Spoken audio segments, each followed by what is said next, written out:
Each year, Microsoft Research hosts hundreds of influential speakers from around the world, including leading scientists, renowned experts in technology, book authors, and leading academics, and makes videos of these lectures freely available.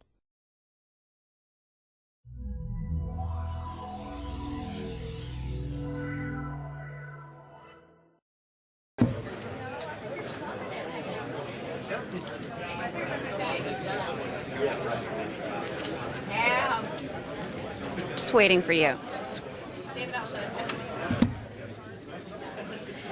I'm so glad you could all join us this afternoon. I'm not mic'd. Am I mic'd now? Did you just see that usage of technology? Very proud of myself. My name's Tamara Pesic. This is the Visiting Speaker Series. Our guest today is Malcolm Gladwell. I've promised to keep this very short. He is the author of the amazingly popular book, The Tipping Point, and is also the author of the soon-to-be incredibly popular book, Blink, which is all about making decisions in an incredibly fast method. And he explains it in such a wonderful left-brained way that you might actually agree with him. And I'm really excited to hear what he has to say and to hear the discussion afterwards. Please help me welcome the brilliant genius, Malcolm Gladwell.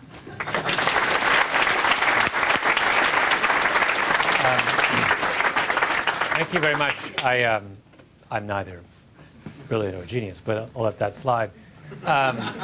It's great to be back here. I was here several years ago for the tipping point. Although someone just told me, someone ominously, that my appearance back then had been taped and archived. And I always feel slightly nervous when I hear that, because I just think, well, what if I said something several years ago that is utterly incompatible with what I'm going to say today, which is entirely possible because my mind changes constantly. So you can't hold me to anything I said before. That's my only request before we go anywhere. My new book, Blink, is it's about rapid cognition. And by that I mean the kind of thinking that takes place in the blink of an eye, as opposed to the kind of thinking that we do consciously and deliberately over some period of time. And I use the word thinking because I think that what goes on in that, the kind of decisions we make in the blink of an eye, represent thinking. It's rational. It's just that it's operating below the level of awareness and operating by slightly different rules than the other kind of thinking, which we're very familiar with. And the book is a call to kind of understand and appreciate the enormous power, both for good and ill, of that kind of thinking. And I tell all kinds of different stories, and rather than try and summarize the book, what I thought I would do is just tell you one story from the book, which I think might be of interest to many of you here, and also illustrate some of the things that I'm worrying about, thinking about in this book. And it's a story about chairs, in particular about a guy named Bill Stumpf. And Bill Stumpf is in a chair world, Bill Stumpf is sort of the Michael Jordan. If you were all in the chair business, you would all know who he is. He's this legendary figure who worked a lot with Herman Miller. And over the years, in the 1980s, he designed for them two really breakthrough chairs called the Ergon and the Equa. And they were these sort of new ideas in office chairs. And in the late 80s, Herman Miller went to him and said, we'd like you to design a truly amazing, like the greatest office chair ever. And just start with a blank sheet of paper. So Stumpf went back to his lab, and he lives in Minneapolis, and started from the beginning. He started over with chairs. And he sort of looked at chairs and realized that there were at that point all kinds of crazy things about office chairs that didn't make sense. For example, they had one-piece backs, right? And you would adjust, if they had any kind of setting to adjust for the back, you would adjust the whole thing at once, which makes no sense. Because you have an upper back and a lower back, and your upper back and lower back have very, very different needs and requirements. And there's no single way of having a single setting which will make your entire back happy. So he decided he wanted to have a two-piece back to the chair. And then he realized as well that the way the chairs were built, the seat pan and the seat back were connected in this very kind of linear fashion, so that if you tilted back on a chair, the seat pan would move out, right? Which is insane. Why would you want to lose the support of the seat pan when you lean back in the chair? They should move independently, right? And that failure to make them move independently was causing a great deal of lower back strain. So he fixed that. And then he realized all kinds of things, like the biggest problem with office chairs, like the ones you're in right now, is if I kept you here for 4 hours, you would, which I won't do, you would get incredibly hot, of course, right? You would get sticky. That material you're sitting on doesn't breathe very well. So we needed material that breathed, and he came up with this special mesh, which had the ability to stay cool even if you sat in it all day. But of course, mesh is difficult because it's mesh. If you stretch it and then you get up, it'll pinch, right? So we had to make non-pinching mesh, which, I don't know how many of you are engineers, is an engineering task that is actually exceedingly difficult. So anyway, he did all these things, and millions of dollars were spent in development, and he presented Herman Miller with this prototype. And they said, it's fabulous. But before we take it to market, we have to do what people do in the chair world, not just the chair world, but in fact, all of the corporate world. We're going to market research it, right? We've got to see what people think of it. Now, in the chair world, you do 2 tests of things. You make people rate chairs on a scale of 1 to 10 for comfort, where 1 is hideous, or 1 is uncomfortable and 10 is perfect. And you make them rate it 1 to 10 on aesthetics, where 1 is hideous and 10 is beautiful. And they took this chair out, and the comfort scores were everything you would expect. 7s, 8s, 9s even, which is unheard of in the chair world. And they were very, very happy about that. But then they did the aesthetic scores, and they got a slap in the face. The people came back and gave it 2s or 3s, which is, you can't go to market with a 2 or a 3. People were saying, this thing is so ugly, there is no way I would ever, it looks like a piece of lawn furniture, it looks like I saw the results of one of the first focus groups. It was described as the exoskeleton of a giant prehistoric insect. It was described as something off the set of RoboCop, which is a big movie back then. And people hated it, right? And you can't, the rule of thumb in the chair world is you really need to score above 7 on both those dimensions to be able to sell something. And they didn't have it. Right? So what do? Now this kind of dilemma faces companies all the time. They have an idea they think is really good, and they go out and try to validate their own intuition by asking consumers, and consumers sometimes deliver a verdict that makes you very unhappy. And the question is, what do you do with that verdict? Well, Herman Miller decided that to hell with the consumer verdict. They liked the chair, and they were going to bring it to market, so they did just that. They brought it out. And in the beginning, no one, predictably enough, liked this chair. Didn't sell. But slowly it began to pick up some support from here and there, and really kind of edgy avant-garde designers kind of took to it because it was so kind of weird. And then it won some prize from France for new design, and then it started to show up in television commercials, and then it began to pick up real traction in Silicon Valley, and then suddenly it just took off, and the sales were mounting by 20 and 30% a month until it became not just the best-selling chair in the history of Herman Miller, but the best-selling office chair of all time. I'm talking, of course, about the Aeron chair, and I'm sure that many of you even work in an Aeron chair or work in something that has been directly inspired by the Aeron chair. The Aeron chair changed the face of chairs as we know it. It's probably the most influential office chair of the last 35 years. But that story, I'm quite sure, for most of you, presents a problem, right? Here was this product, which was absolutely revolutionary, which made zillions of dollars for its company, and made heroes out of its designers, and yet, by the normal rules of corporate operation, it should never have come to market, right? The very mechanism that its company had set up to judge whether it was worthy of coming to market pronounced it absolutely unworthy. It's a paradox, right? It's a problem more than that. It's like what do you do? Of what usefulness, in other words, is a mechanism for measuring people's reactions to something if those reactions aren't ultimately predictive of how they feel? And sure enough, just to test this, Herman Miller, 2 years after the Aeron chair came out, went back out and did another round of focus groups with people and asked them what they thought of these chairs. And people said, well, we think it's an 8 on comfort, and by the way, we also think it's an 8 on aesthetics. They once thought it was ugly, and now they thought it was beautiful. So what usefulness, furthermore, is a test of measuring people's reactions if 1 year it measures and says it's a 2, and 2 years later they come back and says it's an 8. So is the chair beautiful, or is it ugly? Now, I'm very interested in that story in this book because my book is a book about snap judgments, about the kind of thinking we do like this. And when you take a chair out to focus groups, you're getting people to make a judgment. Like, they look at it, do you like it, right? Now, my question that I ask in this book is, how seriously do we take that judgment? What does it mean? We understand if someone took the chair home and lived with it for a year and sat in it every day and gave us a judgment. We understand that kind of judgment. Right? But we're not doing that. We're having a focus group. We have the chair in the center of the room, and we say, what do you think? And people say, blah, blah, blah, blah, blah. Well, what does that mean? Right? What do we know about the accuracy, the strength, the whatever of that particular judgment? And so the book is an attempt to come up with some kind of principles for understanding when that judgment is trustworthy and when it's not. So let's just walk through that story and see if we could extract some principles. Principle number one is that our preferences, as expressed in a snap judgment, are extraordinarily unstable. That's a very important point because it is the assumption of many people in many aspects of our lives, but let's just talk about market research here.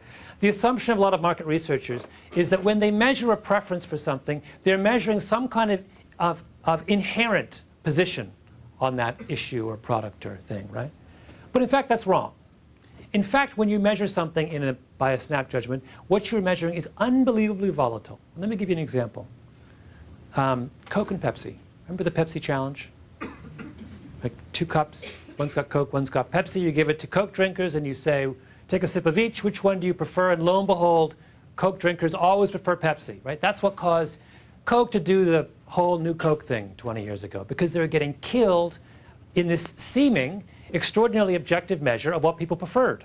There's all this internal correspondence in Coke at the time when they were like, oh my God, maybe we're not the best tasting Coke, right? Maybe American tastes have changed and cola's not what it once used to be. Maybe we've got to be more like Pepsi. After all, we're asking not just 5 or 10 people, but tens of thousands of people were given the Pepsi challenge. And the result, that's an extraordinary robust statistical margin. And it's something like 60 or 65% of Coke drinkers said in the sip test that they preferred Pepsi. Doesn't that seem to suggest that Pepsi is better tasting than Coke, right? Seems like a very stable way of measuring preferences. No, doesn't suggest that at all. Because the whole test is, in fact, a kind of fraud. It's a sip test. When you're sipping any drink, you will always prefer the sweeter one, right? If, on the other hand, you drink the whole can, the sweetness will start to become cloying and your preference will shift back to the thing that's not so sweet. Pepsi is sweeter than Coke. Pepsi will always win a sip test. If you make people drink the whole can, they'll prefer Coke, right? Well, which of those two scenarios is more like the real world? Well, unless people are buying cola, taking one sip and throwing it out, you're actually far more interested in what they think after tasting the whole can. There's a case where the preference, the expression of what people think in a snap judgment, is completely volatile. It is entirely dependent on how you choose to measure it and whether you choose to make them sip it or drink the whole can. I'll give you another example of, I sort of need props for this one. Oh, well, I don't have them. Another example of how I can, demonstration of unstable preferences. Suppose that I gave you we did a Pepsi challenge, but I asked a slightly different question, which is, 1 glass is Coke, 1 glass is Pepsi. I just want you to taste them both and tell me which is Coke, which is Pepsi, right? Not that hard. I suspect if you did this right now in this room, probably 75% of you will be able to distinguish between the two of them. Right? Coke is sweeter, and Coke is not as sweet. Pepsi is sweeter, a little more lemony. Coke is more of that kind of molassesy kind of, right? That's easily done. All right, so now you're all confident that you can successfully make discriminations among the colas, all right? You can't. If I change that test in a very subtle way, I will completely obliterate your ability to make that very simple judgment. And the change is as follows. I give you 3 glasses. One is one of those colas. The other 2 are the other. And this time I'm going to make it easier for you. I'm going to say, I don't want to know which is Coke and which is Pepsi. I just want to know which one is not like the other 2, right? Sesame Street question. Sound easy? Totally difficult. If I did this in this room right now, the success rate on what's called the triangle test would be at 1/3. It would be chance. You can't do it. What people do when you do, I've done this so many times now that what they do is this. They taste the first one. They go, yeah. Taste the second one and they go, yeah. Taste the third one and they go, then they go, second one. And then you know you've got them. Because, now what have I done? I've shaken you. Right? You used to be able to have a very clear way of establishing a preference. You were just comparing these 2 things. But by introducing a third element, I've so clouded the picture that you don't know you can't make a decision anymore, right? You've lost it. Your hold on this question of what is Coke and what is Pepsi, which you thought was so strong and profound, is incredibly fragile. I can shake it just by introducing a third element. And that's the first lesson of these things. When you look at how somebody can go from thinking the Aeron chair is a 2 one year to an 8 the next year, that shouldn't be surprising. Because when you measure the two, you're not measuring anything robust. Right? It's a preference. Preferences can change like that. OK, second lesson. The second lesson has to do with what's called storytelling, the storytelling problem, as psychologists like to call it. And that is that when you ask people to explain their snap judgments, more often than not, they simply make up stories. Now, there's a huge literature on this in psychology, and it is so utterly daunting for the cause of explanation gathering. But basically, it says that when we have a snap judgment, that is a product of our unconscious, and our unconscious is a locked room, right? It's our unconscious. It's outside of our awareness. We have no idea, and we cannot have any idea about what's going on inside that room. And so when we're asked to come up with explanations, we just make stuff up. Very, very famous study that demonstrates this, which is, like all these studies, we could have done them today. It would have been great fun if we had several hours. But you hang 2 ropes from the ceiling, right? And you have people come in and you say, there are 4 possible ways of connecting these 2 ropes, right? The ropes are far enough apart that if you grab one rope and you pull it over like this, you can't reach the second one. So the question is, come up with 4 strategies of tying these 2 ropes together. There's all kinds of objects around the room that you can use as props. First thing people do is they see a chair, right? Pull the chair out. They tie one rope to the chair, reach over, grab the other rope, right? Put them together. That's one. Then they see there's an extension cord in the corner, and they go over, tie the extension cord to one end, connect the ropes. Then they see there's like a hoe thing in the corner. They grab the hoe, they pull one rope towards them, grab the other one, put them together. And then they're stuck, right? Thinking, OK, I got 3, but I know there's 4. They're sitting there, and they're thinking and thinking, and 10 minutes pass. They're starting to think, am I stupid? I mean, they're starting to doubt themselves. And at that point, the experimenter walks across the room to sort of get a cup of coffee. And as he does, he brushes one of the ropes with his shoulder, and it starts to swing back and forth. At which point, everyone always goes like this. Oh, of course. And they get up, and they take one of the ropes, and they swing it back and forth like a pendulum, and grab the other one, and when it swings over, they connect them. And then the experimenter asks them, where did you get that idea for the pendulum? And they'll always say, you know, I had this image of 8th grade physics when we were studying. Or they'll say, I saw this movie, the old Tarzan, and Tarzan's swinging on this vine. No one ever says, well, because you brushed it with your shoulder, and I realized that. Now, why don't they say that? Are they lying? Are they embarrassed? No, they're not lying or they're embarrassed. It's because that was a cue that was picked up by their unconscious. They don't know where it came from. All they know is the outcome, which is their unconscious telling them pendulum, right? That's all they know. Well, in that kind of situation, what do we do when we're asked for an explanation? We make up a story. And that story has nothing to do with the actual reality of the situation. I had a long discussion when I was writing my book with this tennis coach, Vic Braden, who was telling me about, he's obsessed with this issue because he's a coach. He's trying to explain ways of playing tennis better, right? So he spends lots of time talking to tennis pros, you know, Pete Sampras, about their tennis. And what he says is the explanations that pros give for how they play tennis are never useful. And he gave me the following example. You talk to Pete Sampras, let's just use him as our whipping boy. How does he hit a topspin forehand? This is what he'll say. He'll say, at the moment of impact with the ball, you roll your wrist to produce the topspin, right? OK. So Vic Braden videotaped Pete Sampras hitting topspin forehands and slowed the videotape down so he's looking at slices of a hundredth of a second.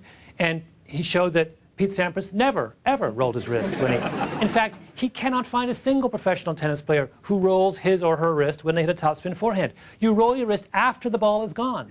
If you roll your wrist at the moment of impact, you sprain your wrist, right?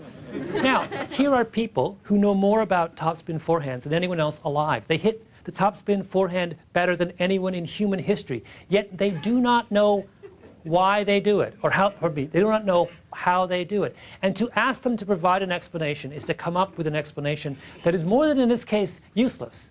It is to come up with an explanation that is actively harmful.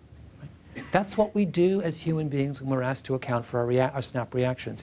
We make stuff up. And yet society, as far as I can tell, is rife with people who have this naive faith that somehow as individuals we're capable of actively representing the reasons for those decisions that are made in a moment. Last point, third lesson from all of this. And that is that it is not just the case that when we ask someone to explain themselves in the moment, they come up with nonsense. It is also the case that the act of asking someone to explain themselves actually changes under certain circumstances what people believe. And there's a large body of literature on this, but the simplest explanation is something. It's this famous experiment called the poster test.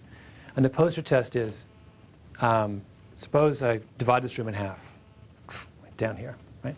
And I have across this wall all these posters, tons of posters. And I say to this half of the room, you guys can have any poster you want. Take it. Whatever you like, take it home. It's yours, right? Very simple. Pick the best, pick the one you like the most. To this half of the room, I say, same thing. Pick the poster you like the best, take it home. But before, by the way, you take it home, could you just write out a couple of paragraphs of explanation of why you like that poster, right? Okay. Then, 6 months from now, I call you all up. And I say, that poster, remember that poster? How do you like your poster? This half loves the poster. Love it. It's up in the corner of my bedroom. Love it. What a great poster.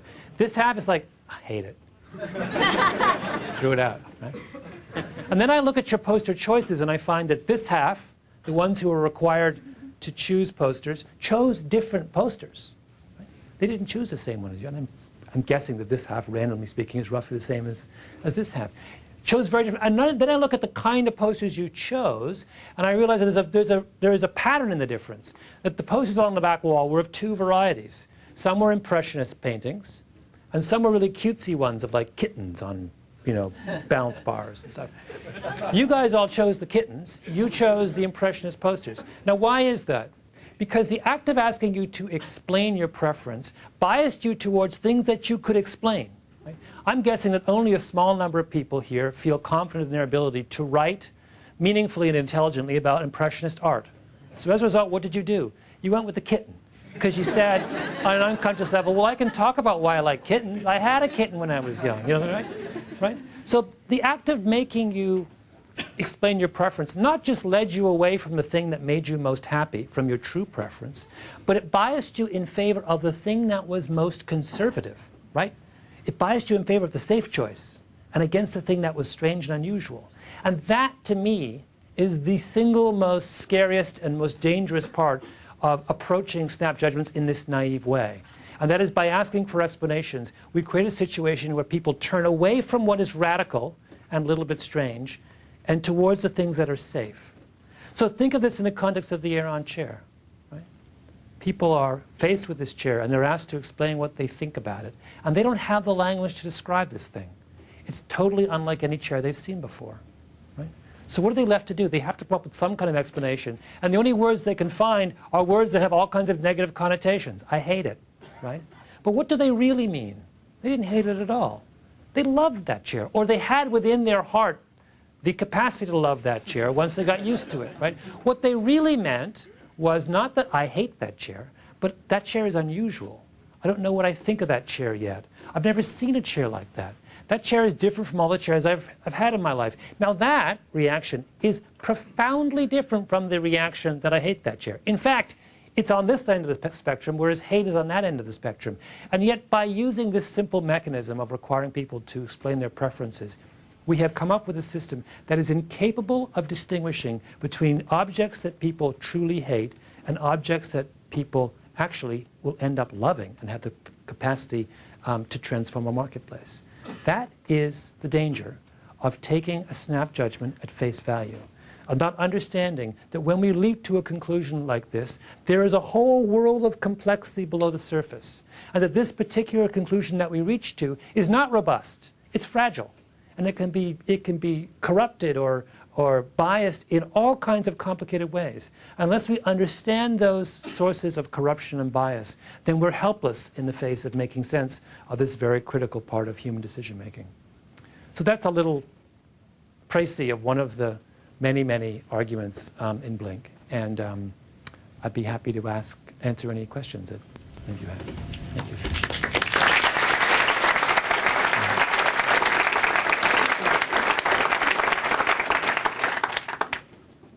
Standing up. Destroyed market research. What do you suggest? What do I suggest instead? Yes.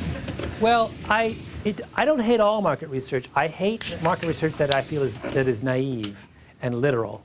So in the case of, say, the Aeron chair, for example, suppose instead of asking people what we thought of it, we just gave them the chair and we just observed them for a couple of months. That's fine, right? Just have them.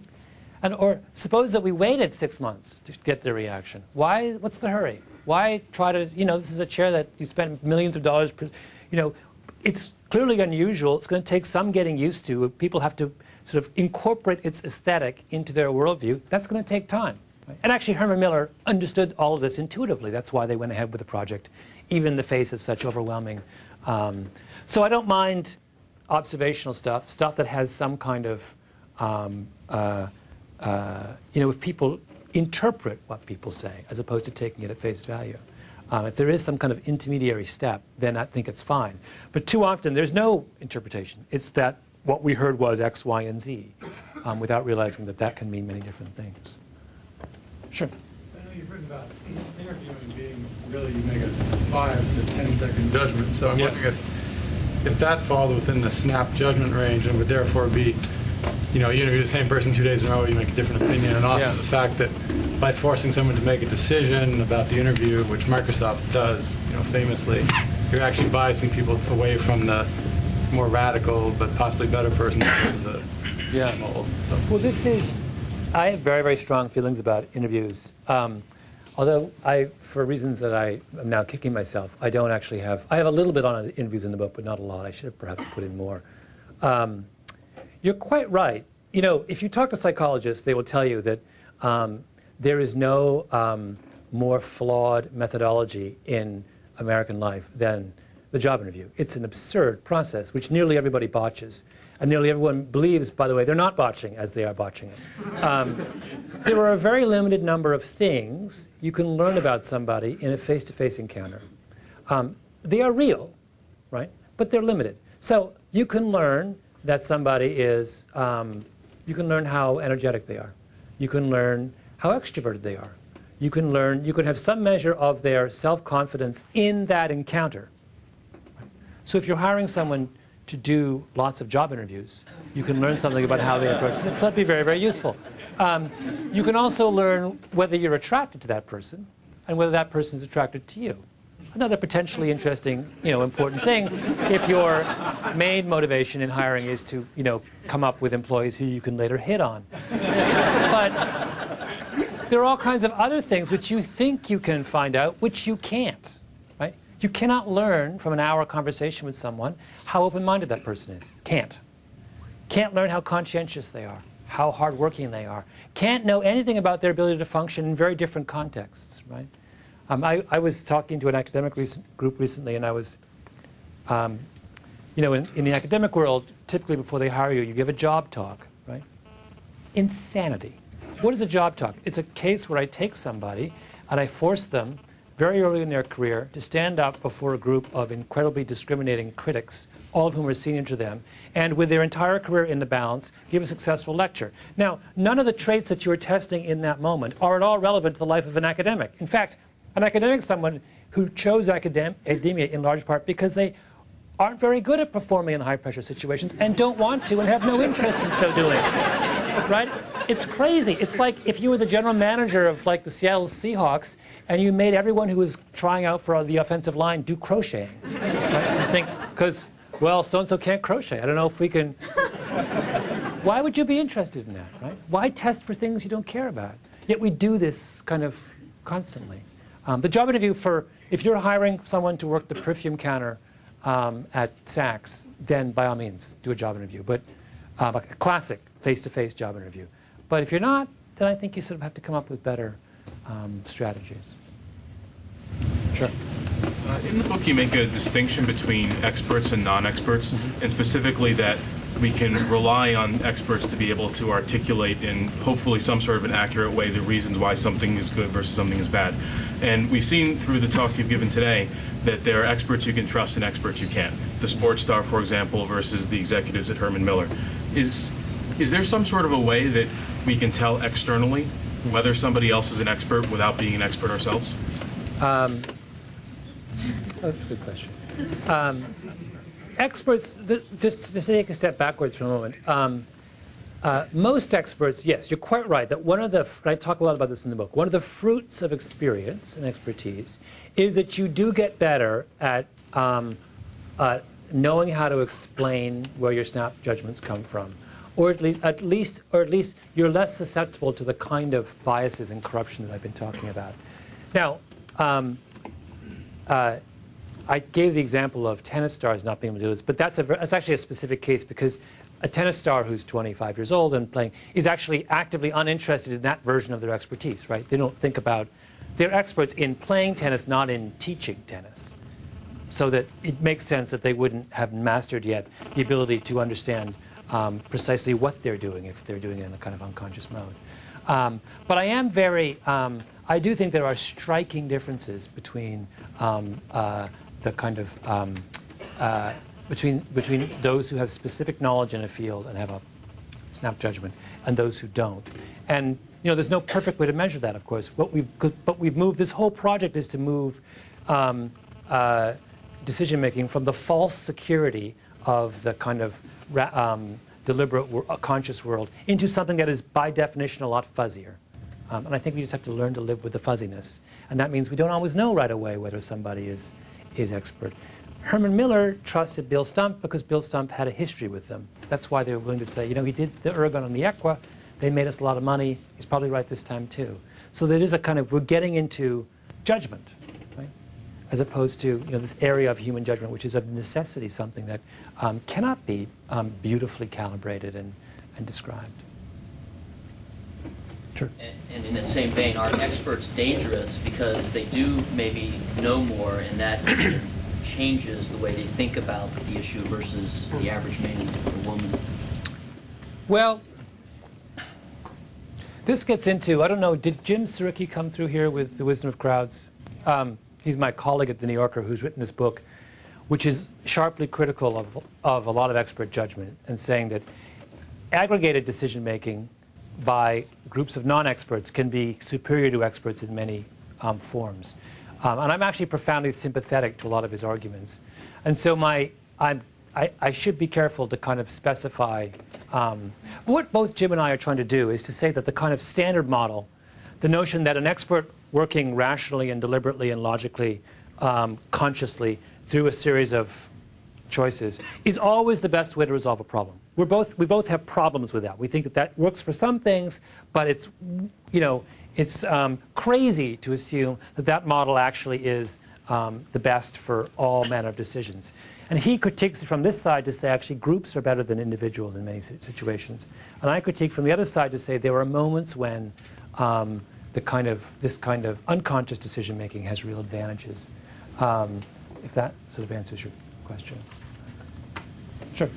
So some people seem to be better at making accurate snap judgments than others. I'm wondering, in your studies, did you notice any patterns or learn something about what the differences are between the ones that seem to be good at it outside their expertise versus the ones that usually aren't? Well, the common pattern, rather than focusing on differences in individuals, I like to focus on differences in environments. So to give you an example, I have a chapter in the book that talks about the classical music world. And for years and years and years, classical orchestras were entirely male.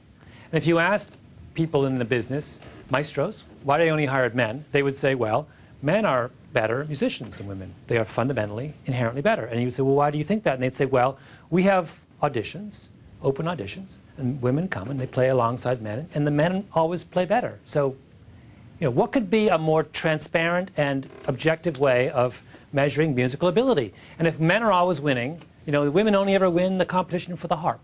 And so, you know, clearly there's a problem with women here.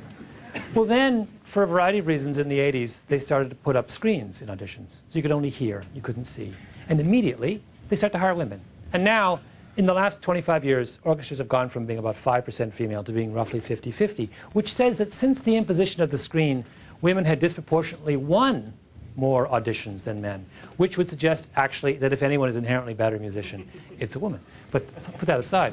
What that says is that in ways that they did not realize, the evidence of their eyes and their unconscious feelings about women were prejudicing the snap judgment, because an audition is a snap judgment, the snap judgment that kind of maestros were making about people playing music. Right? That their judgment was corrupted by this enormously, apparently powerful thing called, sexism. Right? And when we put the screen up, what we did is we took the maestro, who was a very bad snap decision maker, and we made him a good one again. Right? Now, that says to me that people make good snap decisions in environments where some attempt has been made to clean up sources of contamination. And what's interesting about that story, of course, as well, is that it's a case where we made someone a better decision maker by taking away information. That's another key, very interesting thing. That snap decisions are better when we've gotten rid of sources of contamination, and also where we have simplified the kind of decision-making palette. And I talk a lot about that in the book as well. So that is where I would like to see, rather than try and identify individuals who have this special ability, I much prefer to think of it in terms of environments where people who have the ability to make successful snap judgments are allowed to exercise that ability freely and openly. And that's, to me, the key. When you talk about... Oh. Sorry. Sure, I'll get to it. So at Microsoft, we do a lot of usability testing. We get people in and they try a feature in our lab, and sometimes it's buggy or it's a demo, and so it's not the real circumstance. Are we wasting our time? I would never suggest that anything Microsoft does. No, I mean, it depends what you... It's like, think about... I'm from New York, so this is a topic. Manhattan. It's a topic, of course, that's near and dear to my heart, maybe of no cultural relevance to any of you at all. You're at your shrinks. You're lying on the couch, right? And you say, I hate my mother. Right? Now, what does the shrink do in response to that statement? They have one response is to say, Malcolm hates his mother. Right? Another response is to say, Malcolm at the moment is saying he hates his mother, but he actually means something else. And we're going to spend the next 10 years getting to the bottom of that. Now, so a usability study, it depends, right? It depends how you're interpreting that, right? If you're looking at what people are doing and saying, and you're interpreting it like a shrink does, it's very useful. If you're not, it's not useful at all. Now, that may seem a really obvious point, but you would be amazed at how few people take the kind of shrink approach. When I was doing this book, I was talking to all these guys in Hollywood who do, user studies of movies, like do pre-market screening of movies. And so I had an actual conversation with a guy who said, one of the weird things about testing comedies is that you'll watch the audience while they're watching a comedy, and they'll be laughing their guts out. And then you ask them afterwards, did you like that movie? Do you think it was funny? And they'll say, no, it wasn't funny at all.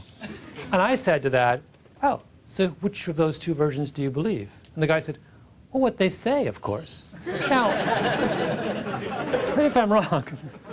Is that not backwards? Like, I just sort of looked at the guy and I just said, I don't know what to make of that. Like, that's just really deeply puzzling. This is Hollywood. They're not dumb, but they're just not interested in... To him, it was a kind of... The actual laughter that you would experience in the moment was was noise in the system. Right? It's crazy.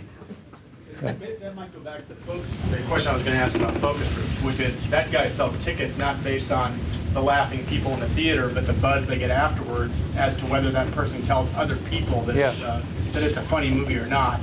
And my actual question is, we do focus groups with multiple people in it. Is there value to that because they pollute each other? You talk about polluting issues out of a room. One strong personality, one compelling personality can basically turn the whole room. Do you think maybe one-on-one or kind of more focus groups with individuals is more valuable than throwing a group of people? But then again, that goes against the wisdom of crowds. Yeah. No, I think any kind of... I think any step away from the kind of standard focus group methodology is probably a good one. So I'm short of throwing them out altogether, which would be my dream.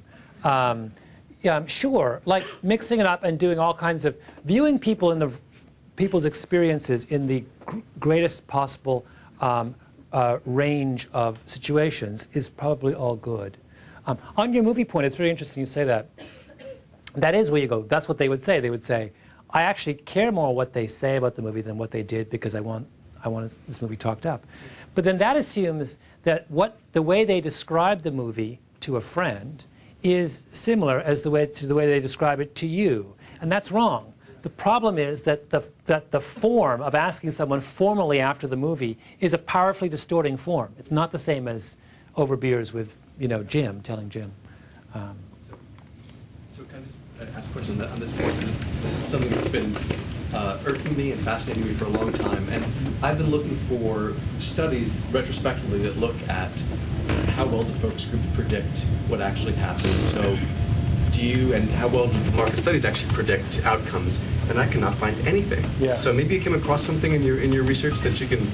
Well, there's precious little data, because if you were in the focus group business, would you produce such data? I mean, why would you? But I will say this, that the problem is the further you move away from things that are in the mainstream, the more trouble you have. So imagine that you have just produced a movie, Die Hard 5, right? And you want to know, is Die Hard 5 as good as Die Hard 4? Can you predict that, find that out from a focus group? Absolutely. Why? Because your focus group will be full of people who saw Die Hards 1 through 4. They're completely familiar with the genre. They have no difficulty explaining their feelings about Die Hard. How hard can it be, right? And also Die Hard 5 is an utterly known quantity, right? That's not the problem. The problem is, you get something like All in the Family, which had terrible focus group. It should have never made it to air. Only made it to air by a kind of chance. Seinfeld too, I think. Yeah, and all these Seinfeld, all these things that do. That's something that's a radical departure from the mainstream. That's where the focus group is going to have increasingly little validity. Now, so much that comes onto the marketplace is purely derivative that you could probably pop up your numbers on focus groups if that's all you're testing. And if and for people who traffic only in derivative products, then not so bad. But I'm assuming that right here, your interests run beyond purely derivative products, right? You actually occasionally, more than occasionally, come out with products that challenge people, that require them to reorganize their mental universe. You can't focus group that, right? That's where it would really fall down. Sure. What are the political implications of snap judgments? Yeah. I mean, are people in the voting booth making a snap judgment, or have they been taking in months and months of information and careful consideration? I get that question every time I talk in the Northwest. And I always have the same answer, which is that I'm a Canadian, and I have absolutely no understanding of the American political process. And each year that passes in this country, I find myself having less and less understanding of the American political process. So I have no clue. I don't think it doesn't. There is a notion in the political world that I find utterly puzzling, which is that it is a snap judgment, and that there are somehow large percentage of voters up for grabs right up to November, 2nd. How could you be up for? I don't understand. The notion of undecided is so weird to me that you would actually be in the booth and you'd be like, whoa, it's an elect. I gotta just, So I steer clear, with the exception of telling the story of Warren Harding in my book, who I think is a wonderfully emblematic figure.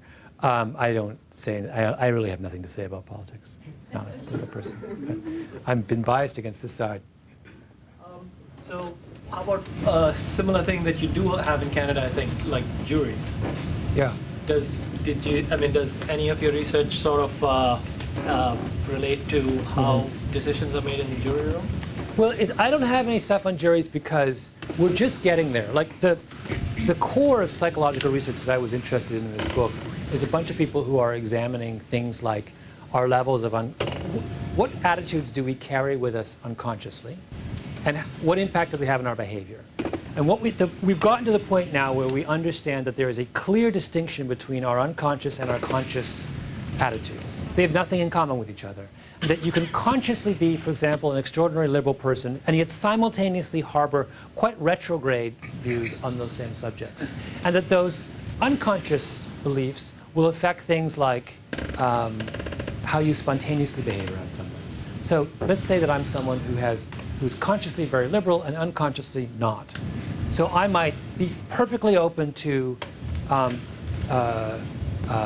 taking applications and seriously considering African Americans for a position at my company. But when I actually meet them, my spontaneous, unplanned, unconscious behavior might be quite hostile. And I would be totally unaware of that. But it would significantly distort the outcome of the interview. Right? So that's where we are right now. We understand these things exist. And now we're trying to figure out, psychologists are trying to figure out precisely what difference does that make in settings like jury trials. The presumption so far appears to be it's got to make a big difference. And I would love to see, you couldn't do this, of course, because no profession is more deeply resistant to the findings of science or the findings even of reason than the legal profession. But, let's just do a simple series of experiments where we put a screen up where you can neither see nor listen to the accent of the person charged. Right? Let's put the defendant, give him a screen, let the defendant email with the jury, right? Or email with his responses or her responses to the lawyers, the prosecutor, and let's see if that makes a difference. Right? I would be very surprised if it didn't, and I would think that if we were trying to construct a sort of more just society, we would start to seriously consider those kind of considerations. In the court. So I found the most fascinating thing about your book is this idea that we have to restrict the information that we have available to us. And I wonder if that also could apply at a societal level. Like recently there's been people talking, the Harvard guy who mentioned something it's fairly well established that there's differences between men and women on certain kinds of activities, but maybe as a society we're trying to say, we don't want to know what's actually going to lead us to making a bad decision that we don't want to make. So let's just, is it probably possible that some things we just better off society not knowing about because we know it's going to lead it to us making wrong decisions? Well, the question is a very interesting one, and that is about the benefits of information restriction. And I would make a distinction between, in the book I talk about specific kinds of decisions that are snap decisions that are markedly improved by deliberate attempts to restrict the quantity of information that's on the table. And that's pretty clear, that as human beings, one of the things we do is systematically overestimate the value of marginal pieces of information. And time again, you can see that people making predictions, the classic study of this is, you take a group of psychologists and you say, we would like you to make a diagnosis about a patient. And we're going to see how accurate your diagnosis is, right? So you start out and you give them, the psychologist, a paragraph about the patient. Then you come back and you give them, and you see what they say. And then you say, well, how confident are you in your diagnosis? You measure confidence and you measure what the diagnosis is. Then you give them a page, then you give them 5 pages, and then you give them 10 pages of information. And what you find is that regardless of how much information you give them, the accuracy of the diagnosis remains exactly the same. What changes is their confidence in the diagnosis. Right? With a paragraph, they have very little confidence in what they're doing. With 10 pages of information, they think they're absolutely right. As it turns out, their success rate, their accuracy rate is very, very low in all cases. But so our attraction to more data is not about improving the accuracy of our conclusion. It's about just improving our psychological state, right? About our confidence in the decision that we're making.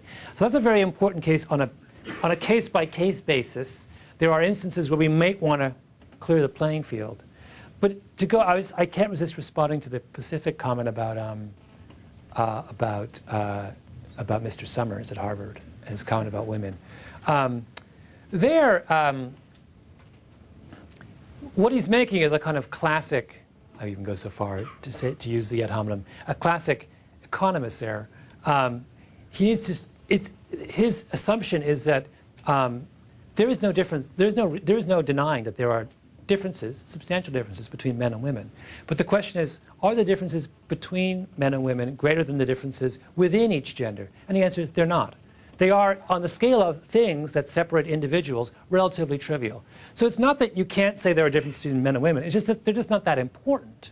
And it's not likely to be the principal difference in explaining why women might succeed at a certain field. You mentioned that because the point being is if he's mentioning that, you actually mentioned in your book that women are more likely to do worse on a test of math if they've mentioned the fact that women do worse on a test of math. Yeah. As an administrator, it's like it's a particular burden, even if it were actually true in a substantial way, not to be mentioning it so that he doesn't disadvantage those people who are for whom within the group they can be successful. Yeah. No, you're right.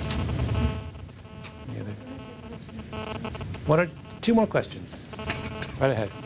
At what point do you think the lack of information becomes a bad thing for information making? Because you can imagine if you send somebody an email, they read it. Like if you're this scenario you mentioned, they're emailing the jury back and forth. What's lost is a lot of the extra information that carries in people's voices. Even if that could have been used negatively, it could have also been used positively. So at which point, it's online and saying, that's good information to add, that's bad information. Yeah. Yeah, the question is, what's the floor? At which point does limiting information start to do more harm than good? And there absolutely is a floor, but I will only say that I think in many of the cases that people are interested in reforming, we're a long way from the floor. I don't think that even if you restricted, in a standard criminal jury trial, even if you restricted access to visual or oral information about the defendant, you would be somehow lacking for information. You're still flooded with stuff about this person. It's just that it's all confined to a kind of a relatively narrow emotional band and sensory band. I don't have any problem with what I'm losing because, like I said, you're not. The mistake many juries make is they end up deciding whether they like the person or not. And we are manifestly uninterested in whether you like the defendant. The issue is only whether the defendant is guilty or innocent. And so I'm quite happy with what I take off the table in that instance. But one last question. Sure. So could you comment on the effect of time? Because one of the things that, like in snap judgment, the whole notion of a snap judgment, right, is that you're forced to make it immediately. And having both done and been part of user tests and things like that, you can definitely see situations where someone's like, okay, well, what did you think of that? And it's very, it's kind of overwhelming. And had you had a day or something, you might respond very differently. I wonder if anybody's tried to do studies where they try to see, with a chair or something. Time. The question is about the effect of time on snap judgments, and it's a shame this is the last question because this is actually a really, really, really huge issue, and I touch on it in a number of places in the book. Just to briefly, there's a chapter in the book. I'll just talk about one aspect of this, which is there's a chapter in the book about cops, police work, about the shooting of Amadou Diallo, in which I talk a lot about the kind of decisions that police officers make. And the question is, cops have to make snap judgments all the time. So what distinguishes a good police officer's snap judgment from a bad one? And there, it really does seem to be the case that to the extent that you can slow down the situation they're in, they'll make a better and better snap judgment. Now, their definition of slow is different from your definition of slow. So, classic example is the shooting of President Reagan in 1981 or 3, I've forgotten. 3, I think it was. You remember this, he's outside the Washington Hilton. Reagan's given a speech, he's coming out. John Hinckley's in the crowd, they're pressing around Reagan. Hinckley's arm reaches out, he's got a .22. He fires, I think, 5 shots. The bodyguards grab him, wrestle him to the ground. Now, how much time do you think elapsed between the first moment at which John Hinckley was spotted, at which the attack became evident, and when all the shots were fired and John Hinckley was lying prone on the ground? How much time? 1.8 seconds. Right? Now, in 1.8 seconds, this answers the question of why Reagan got shot. In 1.8 seconds, how good a snap judgment can a bodyguard make? The answer is not a good one at all. You can't do it. 1.8 seconds. As a bodyguard, all you can do is this. They go for their guns. Now, if you talk to bodyguards, they will say that's one of the biggest errors in the body. This is a big argument in the bodyguard business.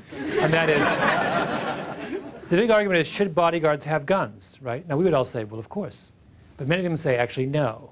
Because attacks take place in such a short period of time. You have a limited number of time of things you can do and decisions you can make, right? If it's 1.8 seconds and you go like this, you've squandered your 1.8 seconds, right? You're going for your gun to do what? The guy's firing shots right now. The damage is being done right now. Your first instinct should rather be to put yourself between the shooter and the target, or to take Reagan and to pull him down to the ground. Instead, all these guys go like this, and Reagan gets shot, right? So take away the gun. That's what they always say. In any case, that's a separate. But the whole game there then, if you want to make bodyguards or cops have make better decisions, is you've got to find some way to inject some time into that process. So that's why now, quite unlike in Reagan's time, if you're a bodyguard and guarding the president, there'll be what they call white space. There'll be 15 feet between the president and any unknown person at any given time. And that's because 15 feet equals a second or 0.5 of a second, and that's all the difference in the world. And the same thing with cops, that there's been an enormous amount of research and work and training in recent years in trying to train cops about how to inject time into dangerous situations. So don't leave your vehicle. Stay in your vehicle, ready for help. Never, a cop should, well, this gets into a whole other thing, but the whole thing about cops, the number of situations where they ever chase people should be severely limited, because you don't want to ever be rushing after someone, because that creates this kind of, anyway, it's a really, really big issue. That there is a kind of balance that you need to, snap judgment paradoxically needs some time to properly germinate. So anyway, well, thank you all very much. Oh,